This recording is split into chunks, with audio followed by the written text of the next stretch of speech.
好啦，差唔多1個鐘啦。咁我而家睇睇佢變咗咩樣。嗱，咁你睇下個麵粉咧，好似已經猜過咁樣，佢就會變咗。咁我而家咧就加咗鹽先。咁其實啲sourdough嘅成分其實就係得3樣嘢嘅啫，麵粉、水同埋鹽。咁我呢度大約加咗8個 gram 嘅鹽落去咯。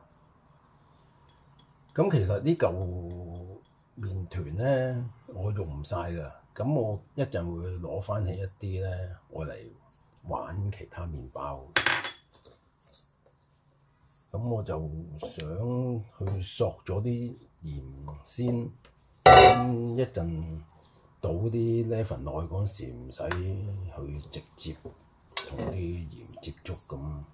咁有啲人就冇乜所謂嘅，一齊倒落去嘅。咁我將啲鹽就撈咗入去先，我中意。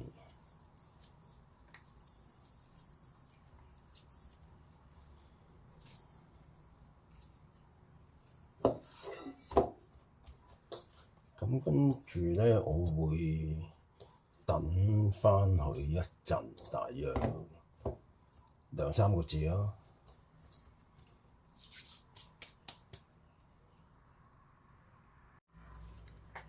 好啦，3個字之後啦，咁而家就準備撈晒啲嘢啦。咁同埋咧，其實個溫度都好緊要㗎。咁而家開始夏天咧，咁你見到呢嚿冬嗰個溫度去到27度，咁其實係比較高㗎啦。最理想咧就係喺24至25度咁上下咯。咁所以一陣我盡量溝嗰40個 gram 剩翻落嚟嗰40個 gram 嘅水咧，我會溝少少冰水落去，等佢降翻少少咯。咁另外咧，琴晚嗰個酸種咧就變咗咁樣。